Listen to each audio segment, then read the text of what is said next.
Astronauts to the moon. Ignition sequence start. 3, 2, 1. Houston, we have a problem. Liftoff. We have a liftoff. We copy you on the ground. You got a bunch of guys about to turn blue. What you're seeing here is a mirage. What's going on, everyone? It's Jeranism, back with another video for you today.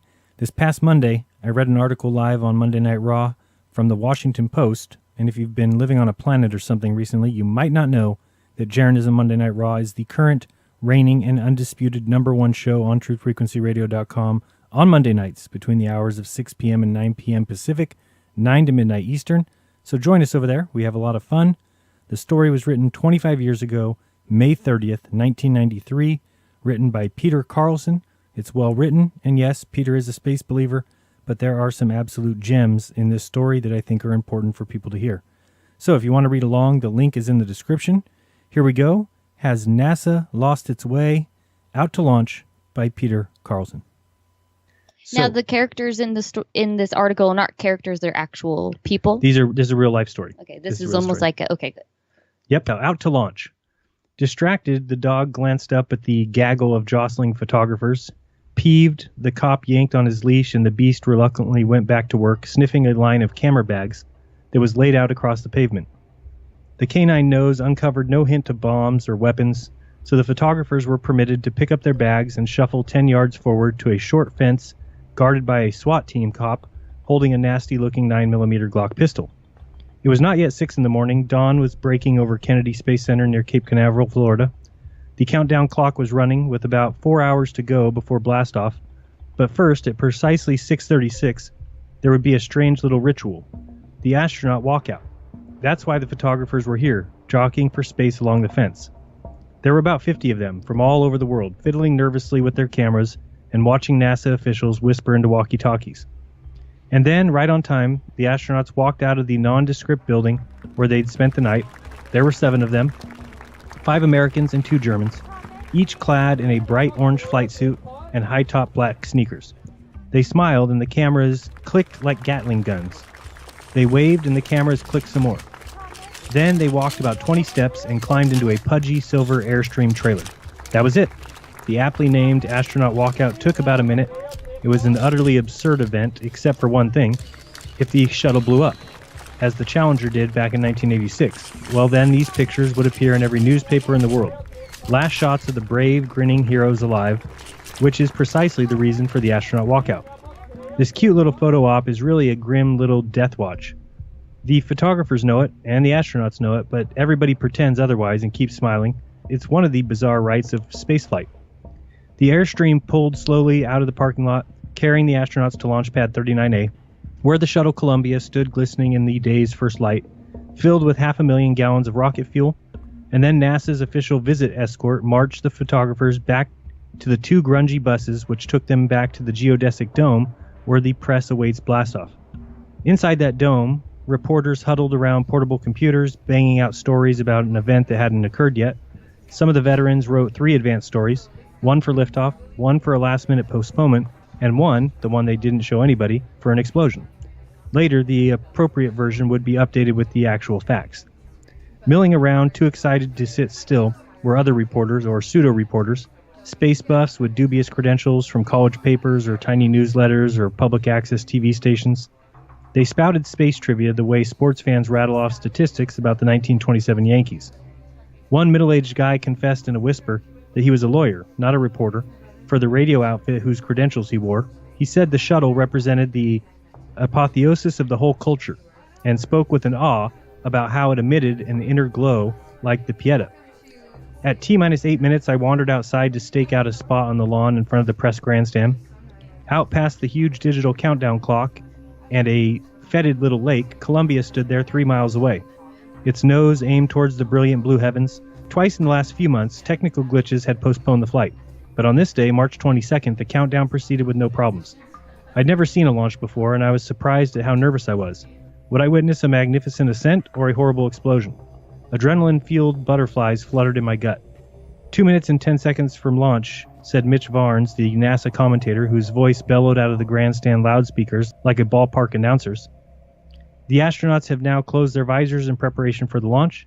The replenishment of liquid hydrogen to the external tank is being terminated, and Columbia is now disconnected from all ground systems. "I'm getting chills," said a college student who was standing next to me. Then she giggled nervously. "When Columbia's engines ignite in 75 seconds, the roar of 37 million horsepower will begin," Barnes continued. "More than 7 million pounds of thrust will kick in 6 seconds after that. When the boosters ignite, Columbia begins its journey skyward." Everybody leaned anxiously forward, squinting towards the shuttle, which was shining in the sun. T-minus 15, and we're coming up for a go for main engine start. And we're coming up on a go for main engine start. 7, 6, 5, 4. A burst of orange flame leapt from Columbia's tail, producing a puff of white smoke as thick as whipped cream. The shuttle shuddered, but failed to move. "Abort. We have a main engine shutdown in T-minus 3 seconds." There was a quick, involuntary gasp from the entire grandstand. The white smoke covered Columbia, shielding it completely from our view. For a few seconds, nobody breathed. Then the smoke blew off, and there was Columbia, still sitting there, still in one piece. It hadn't flown, but it hadn't blown up either. It was a dud, like a bottle rocket that fizzled but never left the bottle. "The engines are safe," Varn said, his voice a little calmer now, "and Columbia is being placed in safe configuration." The big countdown clock stood frozen at 3 seconds. Slowly, the spectators shuffled inside where the TV showed the astronauts climbing out of the shuttle. The problem was a faulty valve in main engine number 3, NASA revealed. Computers caught it and automatically aborted the launch. "The system worked," Dick Young, a NASA spokesman, told a group of reporters. When he walked away, one wag muttered, "You don't have to be in Washington to hear a spin doctor." I wandered outside and stared at Columbia, which towered over the flat Florida plains like a magnificent statue or maybe a metaphor for NASA's current predicament. In the past, it had soared to the heavens. Now, it couldn't quite get off the ground. Rough times for the right stuff. It's been a tough year for the National Aeronautics and Space Administration. In 1993, shuttle launches have been postponed by ruptured hoses, broken valves, faulty sensors, and even missing paperwork. The main antenna of the spacecraft Galileo was stuck shut as it sped towards Jupiter. A General Accounting Office report lambasted the agency for routinely fudging its cost estimates. NASA sheepishly admitted massive cost overruns, perhaps as much as $1 billion worth, on its still unbuilt space station Freedom. The Justice Department investigated the possibility of fraud in the production of the flawed Hubble Space Telescope. The new administration informed NASA that its annual budget, which had doubled to $14 billion in the past decade, would not continue to soar, and that the White House also ordered the agency to scale back and redesign the space station by June 7th, the fourth major redesign since the project was proposed by President Reagan in '84. Worse, in a weird way, was the press release from Hollywood. NASA and a consortium of corporations sponsoring the first commercial space mission in U.S. history have chosen Columbia Pictures and its action-adventure film Last Action Hero, starring Arnold Schwarzenegger, to be the first advertiser in space. It was, alas, true. Columbia had paid $500,000 for the right to plaster the words Last Action Hero and Schwarzenegger on the fuselage of the Conestoga rocket, scheduled to be launched in later June, part of NASA's Comet Commercial Experiment Transporter program. Needless to say, Jay Leno had a field day with that one. On Capitol Hill, the space subcommittees repeatedly summoned NASA officials into hearings and belted them with vicious sound bites. A budget that's clearly running out of control, a bureaucracy concerned with its own self-perpetuation, taxpayer dollars are being flushed down into a dark hole in space. Off the Hill, some critics were even harsher. NASA stands for not a serious agency, said novelist Tom Clancy, who served on the White House space policy during the Bush administration. It's the HUD in space. Even NASA's own administrator, Daniel S. Golden, wondered aloud in a public speech whether NASA can reestablish its can-do reputation and relevancy with the American people, or whether we will just continue to drift towards the fringe of national priorities and become a white-collar jobs program. In the spring of 1993, NASA somehow seemed like an old home-run king who was past his prime, going flabby in the gut and creaky in the legs, on and off the disabled list, hitting about 220, and yet still capable, at some dramatic moment, of launching one, sending it into orbit, thrilling the crowd and bringing back memories of its magnificent youth. And how magnificent NASA was in its youth. It was the home of the right stuff, the agency that performed feats out of science fiction. It launched Mariner 10 past Mercury and Venus. It landed Viking 2 on the surface of Mars. It shot Voyager 2 more than 2 billion miles into space past Jupiter, Saturn, Uranus, and Neptune, sending back stunning color images of previously unseen worlds. It sent Pioneer 10 right out of the solar system and into interstellar space, and of course, it put men on the moon and brought them safely home 6 times. NASA is the only civilian agency of the federal government that has attained a certain status of legend, the only one that has inspired ticker tape parades. NASA made the astronaut and the shuttle symbols of America, like the cowboy and the Statue of Liberty. Even now, when NASA has become a punching bag for politicians and a punchline for comedians, more than 8 million people still swarm into the National Air and Space Museum every year, while tens of thousands attend space camps and crowd Florida highways to watch shuttle launches. The space program is an odd mixture of myth and reality, nostalgia and futurism, idealism and cynicism, adventure and bureaucracy. And I was curious to take a closer look. Of course, I wasn't alone. For years, NASA has been studied by countless panels and task forces and committees and commissions that have issued reports with titles like Leadership in the Future in Space and Towards a New Era in Space. But I was interested in something different. I wanted to get the feel of the space program, to see if the magic was still there, to plot the border between the legend and the reality, and to find out how we'd gone from the first man on the moon to the last action hero. Hot cars and heroes. Lloyd Campbell took a towel and wiped the blue Corvette until it shone. Then she wiped it again, and again. She was doing it for John Glenn. A few feet away, Jim Falkowski wiped a red Corvette that had once belonged to the late Gus Grissom, America's second man in space. To me, it has a lot of personal significance, he said. Consider the quality of the man who drove that car. They were standing in the parking lot of the First Baptist Church in Cocoa Beach, Florida, beneath a sign that read, "Welcome home, Mercury and Gemini astronauts," getting the vintage Vets ready to carry 17 of America's original astronauts in a parade down the main drag of Cocoa Beach.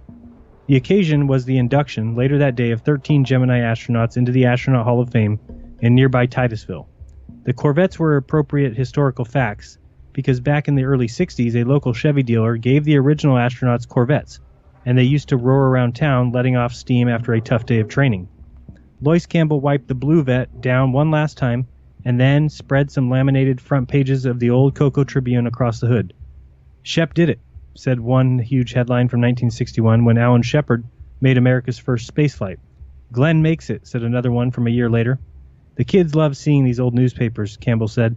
She's 43 and a history teacher in a nearby high school. "Are the kids interested in today's space program?" I asked. "I don't think so," she said. "They'd rather see one of those pop stars." "People have kind of forgotten about the astronauts," Falkowski added. "They're thinking of Michael Jordan and Axel Rotten, and they've forgotten about this." It had been raining for most of the morning, but now the sun was burning through the clouds and people were coming out for the parade. One of them was Bet Kelso, a red-headed woman wearing bright pink lipstick and a crimson heart-shaped earring. She's 60, which means, she said, that she has another 80 years to go.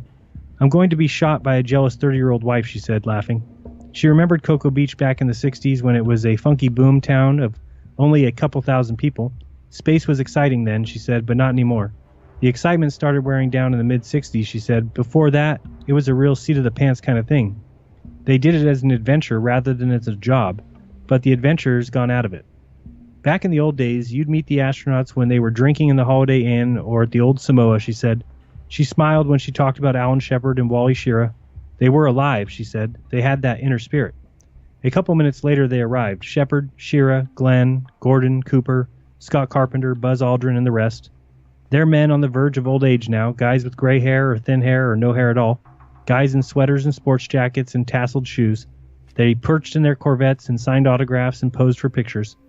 Most of the autograph hounds were as old as the astronauts.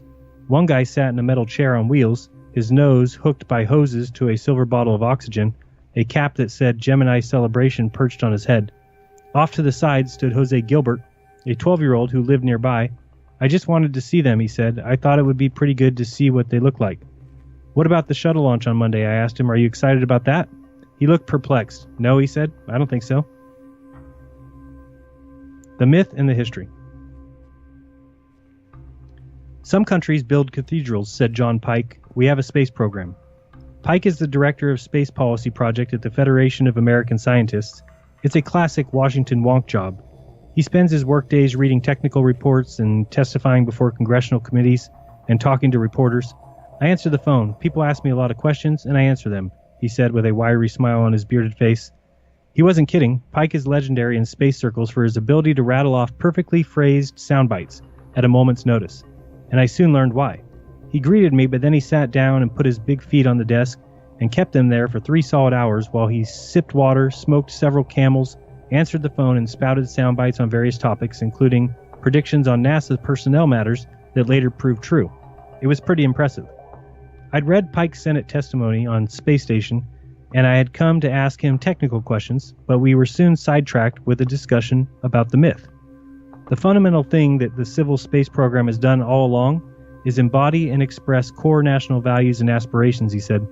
The presumption of the American Republic is that we're pioneers, that we explore frontiers, that we use technology in that pursuit, and that we are a country with a special sense of our place in history. And in various guises, I think that's mainly been what NASA's been about. It's mainly about making us feel good about being Americans. He said it very matter-of-factly, but I found it stunning. Is that worthy of all this money? Yeah, he said. Of course, all countries need institutions that embody the national myth, and NASA is ours. The Brits have the monarchy, the Westminster Abbey, and we've got the space program and the Air and Space Museum. So it's like a religion? Yeah, he said. It's a secular religion in the same sense that the flag and the 4th of July are part of our secular religion. Where does the science fit into this? Where does science research fit into this? I asked. Icing on the cake, he said, still wearing that wiry smile. We've certainly learned some interesting and important things, but most of the resonance of the program with the public has to do with the fact that it's humans going into the heavens rather than finding out more about Earth's magnetosphere. Is that true? Is NASA primarily a big national feel-good program? I ran Pike's idea past another oft-quoted space expert, John Logston, a white-haired political science professor and director of the Space Policy Institute at George Washington University. John's doing a series of sound bites, I guess, huh? Logston said with a laugh. But then he acknowledged that he agreed with Pike that NASA is an instrument of national policy and propaganda that projects to the world and back to ourselves the image of the United States as a pioneering, technologically advanced, risk-taking, high-achievement society. That's clearly what Apollo was all about. He got up from his chair, opened a file cabinet, and took out a folder full of space-related documents. He picked up a memo from President Kennedy to Vice President Johnson dated April 20th, 1961, and he started reading from it. Do we have a chance of beating the Soviets by putting a laboratory in space, or by a trip around the moon, or a rocket to land on the moon? Is there any other space program which promises dramatic results which we could win? He picked up another memo. This one was from the Defense Secretary Robert McNamara and NASA head Jim Webb to Kennedy 2 weeks later, and read from that. It is vital to establish specific missions aimed mainly at national prestige. 2 weeks later, Kennedy stood before a joint session of Congress and announced the new goal for the infant space program, landing a man on the moon and returning him safely to Earth. Thus, Apollo was born. It was conceived, Logston said, in reaction to Kennedy's political problems, the Bay of Pigs, Laos, the Soviet success in space, but never as a scientific endeavor. Science had nothing to do with it, he said. When Apollo 11 landed on the moon in 1969, fulfilling Kennedy's goal, Richard Nixon was president. This is the greatest week in the history of the world since the creation, Nixon said. Before long, though, he was cutting back on the space program. His calculus, said Logston, was that there were no benefits to him as a president that could match what he'd already gotten for being president when Apollo happened. So Nixon nixed the idea of a mission to Mars and instead opted for a program to build cheap, safe, reusable vehicles that would carry men and machines into low Earth orbit. In other words, the space shuttle. It would, Nixon said, take astronomical cost out of the astronautics. But the shuttle program has cost more than $80 billion since then, and it has never quite worked as planned. Instead of 60 flights a year, the original estimate, it has flown only 55 flights in its 12-year history. The shuttle is undoubtedly a technical marvel, the only vehicle that can cart thousands of pounds into orbit and bring it back. But the 4-shuttle fleet now requires a permanent army of 30,000 workers to keep flying its schedule of 8 missions per year. And of course, there was the horrific 1986 Challenger disaster. NASA spent the 70s developing the shuttle and then, in the early 80s, advanced a new program, the space station. Why that project at that time? Because NASA was done building shuttles. Logston said, NASA is an organization that is set up to develop big, new hardware systems. Either you found something else to do, or you shut down portions of the organization, and every institution tries to maintain itself. So it was a big WPA project, I asked him? Yes. That was the primary goal? Well, that was the primary reality. Logston had laid out a pretty bleak, even cynical history of NASA. After all, he's a man with a huge poster of a footprint of the moon hanging on his office wall, a poster autographed by the man who put that footprint there. To Space Policy Institute, best wishes, Buzz Aldrin, and Logson serves on the board of Aldrin's National Space Society, which he calls a citizens advocacy group for space. Does that mean that you're an advocate for the space program? Yeah, he conceded. I'm not a Trekkie. I've never read real science fiction. I don't want to go to space, but I think it's a neat thing. It's exciting. Then he smiled and played the space proponent's ultimate trump card. You tell me, when you come back from that shuttle launch, if it was or wasn't an exciting thing. Unhappy heroes. In the Astronaut Hall of Fame, the displays included a moon rock and a piece of the Atlas rocket that launched John Glenn into orbit, and Pete Conrad's Apollo 12 flight suit, and Alan Shepard's Apollo 14 toothbrush, and Buzz Aldrin's 9th grade report card, and Jim Lovell's Boy Scout handbook. In the Hall of Fame souvenir shop, there were 6-inch rubber astronauts for $1.99, and photos of rocket launches for $2.75, and teddy bears dressed in spacesuits for $9, and NASA jumpsuits for $70. And in the Hall's auditorium, the Gemini astronauts, fresh from their parade through Cocoa Beach, sat behind a long table for a group press conference. The first question was, do you perceive that it's less fun nowadays to be in the space program? John Young, the only Gemini veteran still at NASA, he's a special assistant to the director of the Johnson Space Center, answered the question the way Shepard used to answer back in the old days, in the voice of Jose Jimenez. Being an astronaut, he said, is still fun. His old buddies roared with laughter. But that was about it for the laughs. It soon became obvious that the Gemini brethren were not thrilled at all with the current space program. We're about 35 years behind where we should be, said Conrad. I think we somehow have abandoned the cause, said Eugene. We somehow seem unwilling to take risks and to be accountable as we did 20 or 25 years ago. NASA has to show its credibility, said Tom Stafford. I'm talking about leadership at NASA. I don't really think we've had effective political leadership for American space program since Apollo, said Borman. We had a dichotomy in our society in the 60s. Those of us who are here today were involved in a great nationalistic effort to beat the Russians in a space business. Half the other people in the society were throwing rocks and bombs and dodging the draft. They're running the country now. I just hope we get a space station up, said Conrad, but personally, I don't hold out a lot of hope. Amid all this gloom, a reporter rose to ask a question of Buzz Aldrin, who walked on the moon nearly a quarter century ago. What benefits should we point out to Americans, especially Americans too young to remember that? What have been the benefits of the fact that you and Neil Armstrong went to the moon? Aldrin pondered that question for a long moment. Intangible benefits, I think too many people are looking at what's in it for me, he said. What I think has been in it for them is the number of people that, well, as I go around, they come up to me and they feel compelled to tell me that where they were back when I went to the moon. To me, that's not because of something that happened there on the moon. It's because something that happened to the person that made their life significant at that point. I think we tend to want to look for, what's the goodie in this? What am I going to get out of these moon rocks? It's the lifting of the spirit. It's the fact that we regret that we're not doing it today and that we should. That what we got out of Apollo. Back to the moon and on to Mars. When we talk about return to the moon, we're really talking about settling the moon, said Michael Griffin. When we talk about voyagers to Mars, we're talking about one day settling on Mars with a permanent human activity. Griffin was sitting in his NASA office, sipping coffee out of his NASA mug.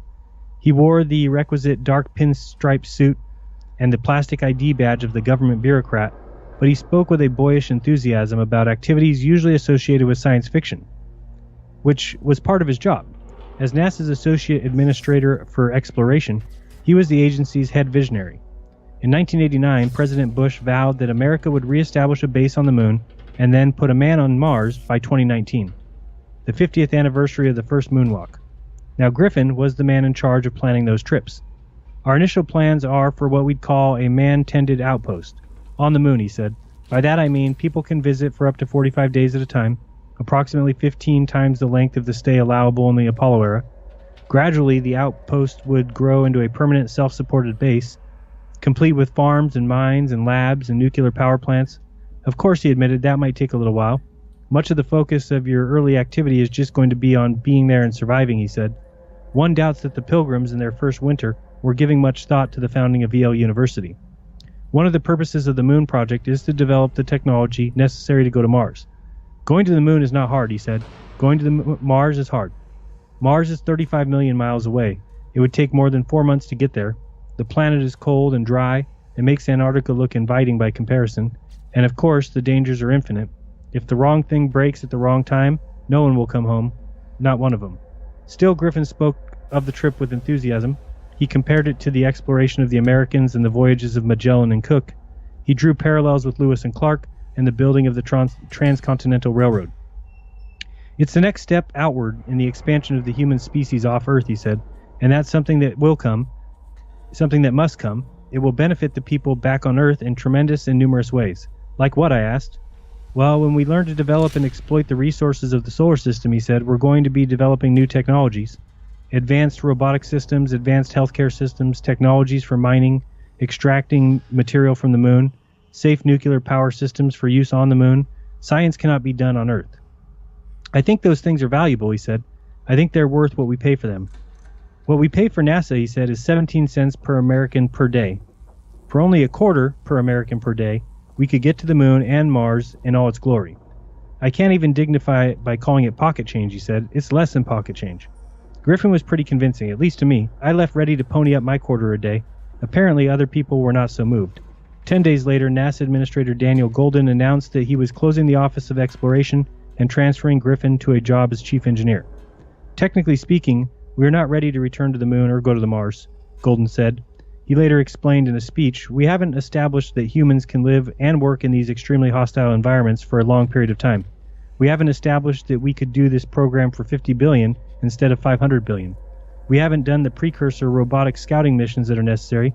We don't have a heavy launch vehicle in the pipeline, so we need to get our house in order before we push on. America's most famous toilet. So here we are, Mr. Chairman, looking down the drain of NASA's snazzy new space shuttle toilet, said Republican F. James Sensenbrenner Jr., Republican from Wisconsin. If you look closely down there, you can see the hefty sum of $23,400,000. Fortunately, neither Sensenbrenner nor the chairman was literally looking into a toilet. Actually, they were sitting in the hearing room of the House Subcommittee on Space, surrounded by color photos of a shuttle launch and spacewalking astronaut, and they were verbally mugging a panel of NASA bureaucrats. Hearings are a common aspect of the life at NASA, at least as common shuttle launches. In fact, they're becoming a familiar ritual. An irate congressional committee sits there outraged at some horrendous cost overrun, summons NASA honchos in to be raked over the coals while TV cameras churn. In this case, it was a cost overrun on a new, improved toilet for the space shuttle. NASA contracted for Rockwell International and Hamilton Standard to produce 2 commodes for $8.3 million, and then 2.5 years later, the agency got 1 commode for $23.4 million. Much publicity ensued, and the commode became America's most famous toilet. And now, Sensenbrenner, his face red and his voice raised, was going at full oratorical throttle. The insularity, the incompetence, and arrogance that's showing up today in NASA, a NASA that can't shoot straight with Congress, that can't shoot straight with the public, it can't seem to pay for a toilet for the astronauts without displaying some kind of horrendous neglect. Which was not unusual, Sensenbrenner pointed out. He cited a GAO study of 29 major NASA programs which revealed that 25 of those exceeded their original cost estimates, that 21 rose by at least 50%, and that 10 doubled in cost.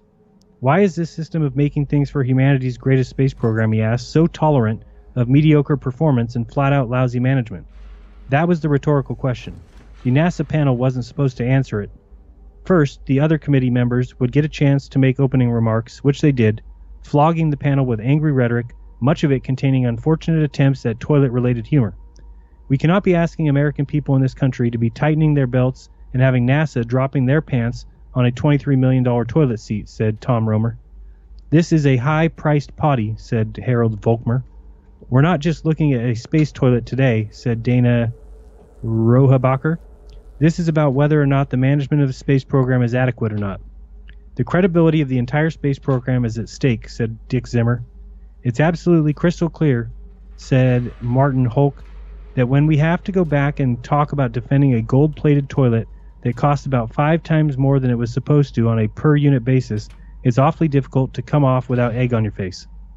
This verbal horsewhipping went on for nearly an hour, while a panel of 5 NASA honchos in dark suits sat at the witness table, silent and stoic. This ritual is apparently how NASA desk jockeys prove that they have the bureaucratic equivalent of the right stuff. They show it by remaining utterly unemotional while being bludgeoned by TV-frenzied polls, And then, after being duly sworn in, by droning on with prepared statements that are so long, so convoluted, so jargon-studded, so stupefyingly dull that the committee is bored into submission. Jeremiah W. Pearson III, NASA's Associate Administrator for Spaceflight, went first. Thank you for the opportunity to come before you today to discuss NASA's management of the Space Shuttle improved waste collection system in the context of NASA's program management and procurement practices in general. Then came Daniel F. Germany, a manager at NASA's Johnson Space Center. Primary reasons for the cost overruns were the significantly underestimated task complexity by Hamilton standard and significantly underestimated vendor and subcontractor costs for hardware components. Then came Leonard Nicholson, NASA's shuttle program manager. All of these agreements and commitments are then reviewed and confirmed at the preliminary design review and then again at critical design reviews. Then Deidre A. Lee, NASA's acting associate administrator for procurement. In the area of the program management, the agency has developed an infrastructure to strengthen the program and the process management. This is going to include a program management council chaired by a deputy administrator and consisting of other key managerial positions. By this time, it felt as if all the air in the crowded hearing room had been completely sucked out and replaced by carbon monoxide. Republican Volkmer had laid his head atop his folded arms on the desk in front of him and appeared to be dozing off. But several other members of the subcommittee managed to stay awake. Some even tried to get real answers out of the panel. Somebody at NASA wasn't doing their job, said Rodebecker. Well, said Germany, we at NASA, this is a team effort. Well, maybe you could tell me what member of the team is screwing up. Well, let me just say it this way, said Germany. The team put the requirements down, and I'm the chairman of the team, so you're accountable for it? Rockenbacher said. Have you docked yourself some pay? No, sir. Has there been any pay docked from any member of this team because of this screw-up? Not that I'm aware of. Did anyone at NASA lose their job? Not to my knowledge.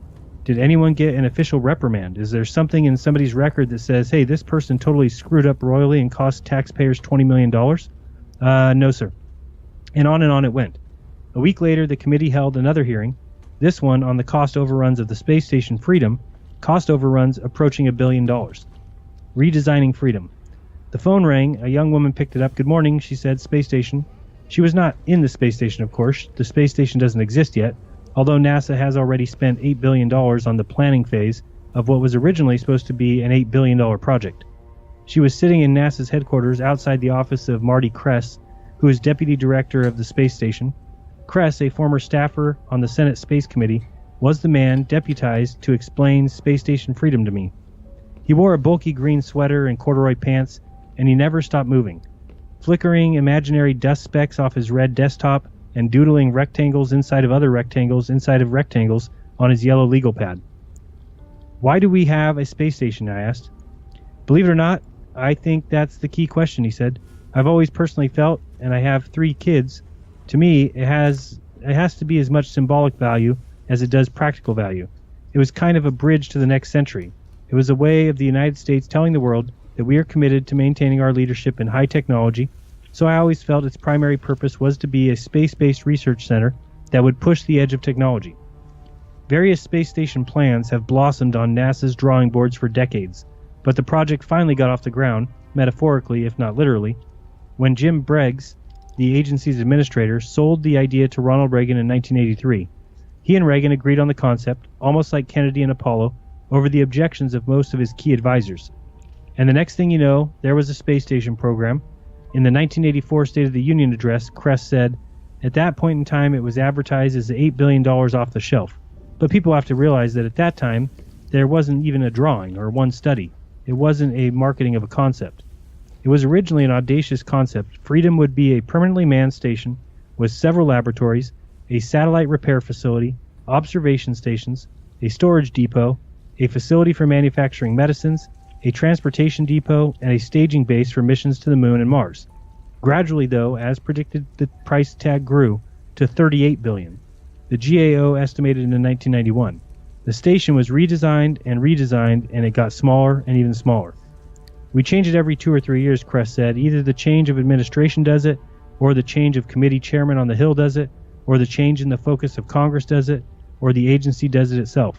And you sit there and you go, wait a minute. In 1991, Freedom was nearly killed when a House Appropriations Subcommittee refused to fund it. That sparked a battle in Congress. Among those lobbying against the station was a consortium of 14 scientific groups, including the American Physical Society, the American Chemical Society, the American Mathematical Society, which warned that the excessive cost of the station threatens the vitality of other scientific research projects. But NASA had a weapon stronger than science. It sent every congressional office a map of the United States showing the locations of businesses with a station-related contract. There was more than 100 of them, scattered in 29 states. The map was labeled Business Getting Bucks. Not surprisingly, Congress voted to fund the program, but it also demanded that the station be redesigned and, of course, made smaller. Then, this past January, as the new administration was settling in, NASA revealed that the station was facing potential cost overruns of somewhere between $500 million and $1 billion. This caught us totally off guard. I'm not going to kid you, Kress said. We didn't manage the prime contractors as well as we should have, and they didn't manage their subcontractors as well as they should have. Cost overruns are regrettable but inevitable, Kress said. The Pentagon and other government agencies that purchase huge, complex systems have the same problems. I'd like to tell you that I have the answer to cost overruns, he said, but I don't think the agency does.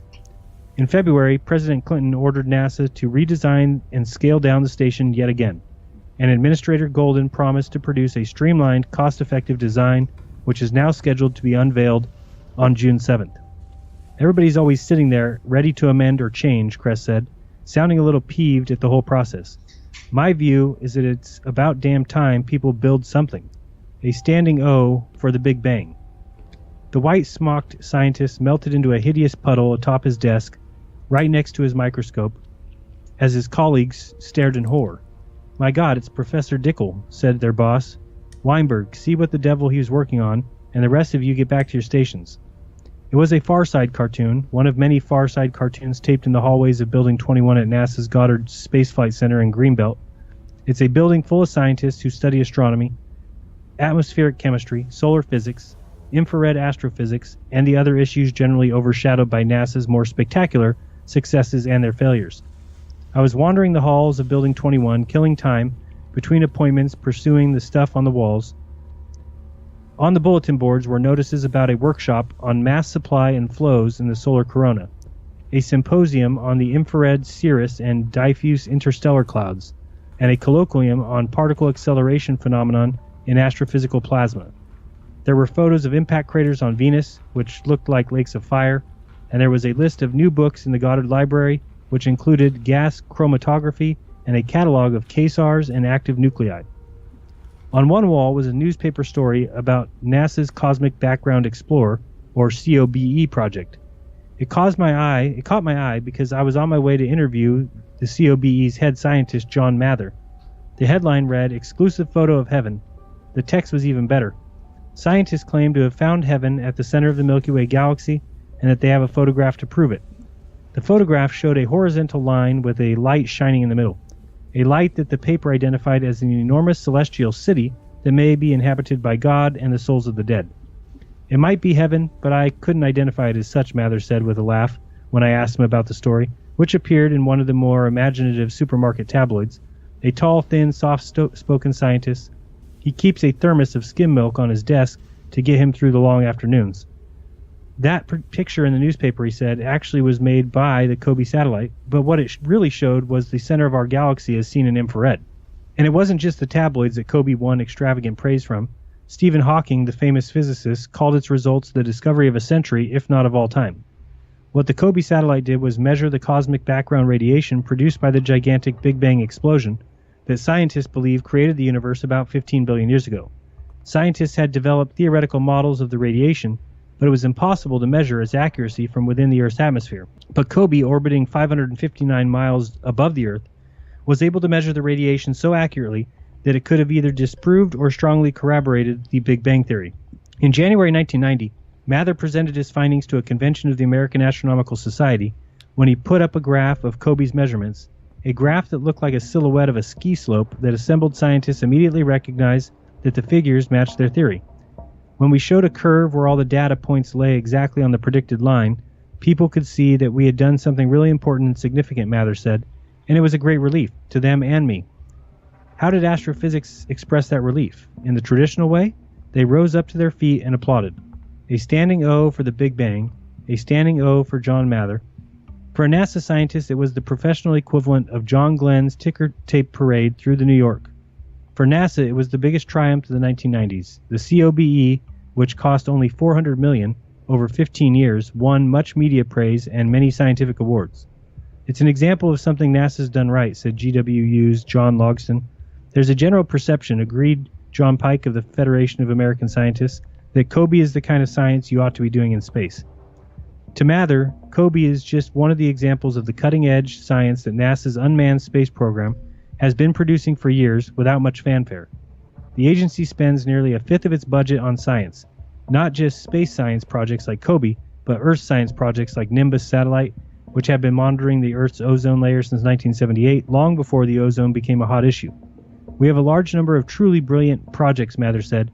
We are trying to do stuff that's newer, that's never been done before by any human being. We take stuff that was impossible and we make it happen. Like many of NASA's scientists, Mather is skeptical about the agency's conventional wisdom that the American public just doesn't get excited about unmanned space missions. COBE generated lots of enthusiasm, he said. You don't have to send a human being to die or risk death to have a real adventure. People are so excited when we fly by Mars or Venus or Jupiter, they're glued to their television sets watching the satellite pictures come by. I don't think we should send a human being until we are really ready to push what we have done without one. Cheaper, faster, better.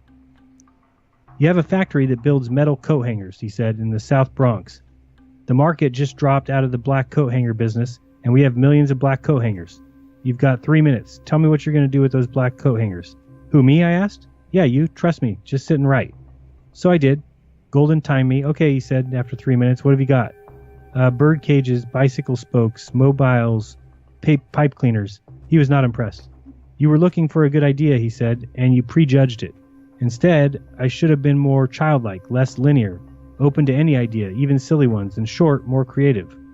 I gave this test to folks on the space station redesign, he said.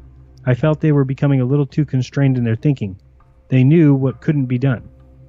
That's changed now, he said. The redesign team is doing great work planning a new station that will be what Golden keeps saying he wants all NASA projects to be. Cheaper, faster, better.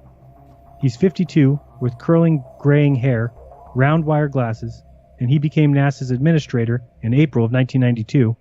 It was a homecoming of sorts. He'd started out his career in NASA in '62, working as a propulsion engineer. NASA was the only place I wanted to work, he said. 5 years later, though, he quit. Fed up with the agency's dense bureaucracy, NASA got hardening on the arteries, and then he went to TRW, where he remained for 25 years, until George Bush appointed him to head NASA. Even now, after 14 months at the helm, he remains one of NASA's harshest critics. NASA has no clear statement of vision. NASA has grown comfortable with big programs that lasted decades, and our once proud science program has been reduced to a few gargantuan spacecraft. NASA was so paralyzed by fear of failure that it was a self-fulfilling prophecy. They wouldn't do anything. We existed as part of the Americans' anti-Soviet campaign, to show the world that we could do bigger things than they could in space, with the implication about weapons. That's the reason NASA existed, and as a result, it never had to justify its budget. It didn't need a vision. And after we went to the moon, we lost the bubble, and then we became a big jobs program. I'm exaggerating a little bit to make a point, he said. Needless to say, such sentiments did not endear Golden to all of its employees. He sent a message that excited a lot of NASA employees and insulted the top management of the place because he's a threat to the status quo, said John Logston. So there's been a raging war for the soul of NASA. It's a war that Golden intends to win. We are looking at streamlining the management structure, and some rice bowls are going to break, he said. We can't have it both ways. We can't have a NASA that is on the cutting edge, that's creative, that's frugal with money, that delivers things, that has accountability, and the kind of system that we have now. Golden is delighted that NASA's annual budget will not rise to $23 billion by 1998 as planned under Bush, but will remain below $17 billion. I think this is the most wonderful thing that's happened to NASA, he said. Government agencies have got to feel the pinch at the bottom line, and although it's going to be painful, I'm excited about it, because now people can't say, well, I've always done it this way, why should I change? Well, you better change. And Golden plans big changes at NASA. He wants a cheaper, less complicated space station that can get off the ground soon. He says he'll cut $1 billion out of the shuttle's annual operating budget by 1998. Instead of a few big, complex, multi-purpose scientific satellites, he wants to launch more smaller satellites. He wants to spend a larger percentage of NASA's budget on unmanned missions and a smaller percentage on manned flights. And he vows to prune NASA's overlapping bureaucracy and cut the massive cost overruns. We are reinventing NASA, he said, and NASA is going to be returned to the American people, who are our customers, and it will not be owned by a few NASA employees and the contractors. That's what the issue is about. He jumped up from the table and ducked into another room. A minute later, he popped back in with a hat in his hand and a grin on his face. It was a baseball cap with USA above the bill and a button with the word whining crossed out by a red slash. And there were 2 pairs of goofy glasses with plastic eyeballs pasted on the hat, one in the front and one on the back. The employees at Johnson Space Center gave me this hat, he said. They put the eyes on it and said, "We have to look back and learn what we've done, but we are ready to look forward, not backward." He smiled. I promised them that I would take it to Congress, and I showed it to members of Congress yesterday. 5, 4, 3, 2. At T-minus 9 minutes, a woman working in the press dome closed her office door and hung a sign on it, "Out to launch." Then she walked outside to witness the great event. A minute later, I went out too. It was about 1:20 on the morning of April 8th, a soft, warm, beautiful night. The shuttle Discovery glowed under a full moon, out on launch pad 39B, filled with 4 million pounds of rocket fuel. Inside, 5 astronauts waited to blast off on an 8-day scientific mission to study the ozone layer. "No problems at all with the countdown today," said Lisa Malone, NASA's launch commentator for this flight, her voice barking out of the tiny speakers on the press grandstand. "It was my 3rd attempt to watch a shuttle launch. The first was aborted at T-minus 3 seconds because of a faulty valve. The second was aborted at T-minus 11 seconds because of a faulty sensor. Now, 2 days later, NASA was going to try it again. I was eager to see a launch. For weeks, I'd heard dozens of lyrical descriptions of them. The sound vibrates the Earth," said Brett Kelso, the red-headed woman I'd met at the astronauts' parade in Cocoa Beach. "I stand in my front yard and I can feel the staccato. It's like a machine gun staccato, except much more powerful. You'll actually feel it in your chest. You can feel it in your bones," said Bill Nelson, a space buff covering the launch for a cable access station in Illinois. "You see it and you feel it. The intensity of the light and the sound and the smoke and the low-frequency noise," said John Logston. Logston had the gaga look in his eyes when he described it, the same gaga look that everybody seemed to get. I asked him what caused so many people to get so moony. "Probably the pure sensual sexual energy of what's going on," he said. "Sexual? That's the same word novelist Kurt Vonnegut had used to describe the experience. It's a big space bleep," Vonnegut wrote. "How would taxpayers feel if they found out they were buying orgasms for a few thousand freaks within a mile of the launch pad? And it's an extremely satisfactory orgasm. I mean, you're shaking and you do take leave of your senses." As I said, I was eager to see this launch. "T-minus 10, said Lisa Malone. 9, 8, we've got to go for main engine start. 6, 5, 4, 3, 2, 1, we have ignition. We have liftoff." Discovery rose slowly on a bright yellow column of fire. From the bleachers behind me came this high-pitched squeal of delight as the sound of Shea Stadium when the Beatles stepped on stage. For a moment, that was only noise. Then came this low rumble, like a silk ripping, like a roaring fire. Discovery pushed upward into the black night, but the horizon below it was as bright as the moon. It was an eerie effect, like the famous Magite painting of a night street below a sunny sky. The sound got louder and deeper, like the ultimate bass note, like distant thunder, like an ocean full of ice cracking, like the last creak of a mine timber before the cave-in, like nothing I'd ever heard. And that's just the sound of the sound. There's also the feel of the sound. It pulses out the ground up, your leg bones and your inside your chest, like the vibration of the ultimate electric bass note, like a minor earthquake, like the rattle of windows when a jet goes by, like nothing I've ever felt. And then the force of the blast-off hit me, pushing me backward like one of those shoves to the chest by a guy who was in a bar fight, the ones they give each other instead of punches when they really don't want to fight. Discovery streaked higher into the sky, picking up speed. 1.5 minutes so far, said the voice from the speaker. And Discovery had already burned more than 2.5 million pounds of propellant and weighs less than half that it did at takeoff. Altitude now was 15 miles, 12 miles from the launch pad. Discovery is traveling at 2,050 miles per hour. It streaked higher and streaked to the north, traveling up the east coast. Altitude is now 61 miles, 365 miles from the launch pad. Discovery is now traveling at 9,800 miles per hour. It looked like the 4th of July rocket now, getting smaller and quieter, and finally, after 7 thrilling minutes, it disappeared into space. It was a sensual experience. It was sexual. The Earth moved, my body trembled, I saw fireworks, and when it was over, the guy from the New York Times lit up a cigarette and everybody chatted about how it felt and how it compared to other launches. Weeks later, defending the space program, John Logson had said, "You tell me when you come back here from the space launch if it was an exciting thing." Well, it was better than exciting. It was magnificent. It was awesome. It was inspiring. Now I understand that gaga look. It's not that the mere act of seeing the space shuttle blasting off blinds you to the bloated bureaucracy and the cost overruns.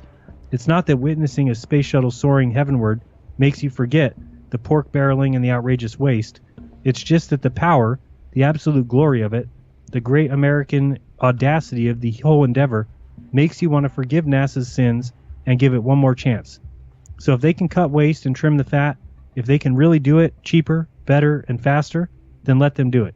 Light the fuse and let it fly. The end. Wow. Pretty crazy, incredible story. And, you know, for me, and I think after we read it the first time, I had said that I wouldn't doubt that if you and I went there and saw the shuttle launch, that we might walk away with that and say it was the most amazing thing we'd ever seen. I probably wouldn't say it was sexual, though. No, well, they've never been in our bedroom, obviously. Well, no. So it's not just a little rumble that, you know. But I mean, the thing is it's a production. Yeah. I He mean, even said at the very end, he's like, it makes you forget Right. about all their bullshit. So once you see a story like that 25 years ago, what do you think NASA grasped onto? What do you think they saw and said, this is it? So it's answered the question for me of why do they do all these launches? Right. Why do they constantly do this bullshit? They have to. That's all they Because got. they need to grip as many people as they can. And for some reason, people have this love of fire and explosions, bombs, and they love it. They just can't get enough of it. It's probably because they don't get enough of the orgasmic explosions. That is probably true. We've heard Red's rhetoric. He gets a little too excited when those rockets take off. We've heard several videos, maybe even dozens of videos of people recording rocket launches, and they sound like they're orgasming. Like they got to clean their pants right oh after. God! Oh. Yeah, It's crazy. It's kind of a. No, I don't make that sound when I orgasm. Just so you know. No. She does not. Very quiet. Yeah, right. So I mean, I thought it was an interesting story. I mean, there was some interesting stuff about myth and legend at the beginning. I thought that was pretty incredible. Yeah.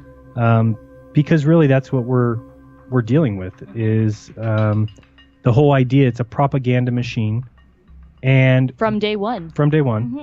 And you know, let's remove right now. Let's say me and you are going to go into a different mode here. Okay. We're going to go into the mode that everything NASA does is real. Okay. So their spacewalks are actually being done in space, 250 miles above. Okay. The shuttle is going up to space. They went to the moon. All that stuff. Even if I give them all that, I still can't understand how there's been, I forgot if it's 5 or 10 trillion. I think it's $5 trillion in space economics since 1960. What has that done for humanity?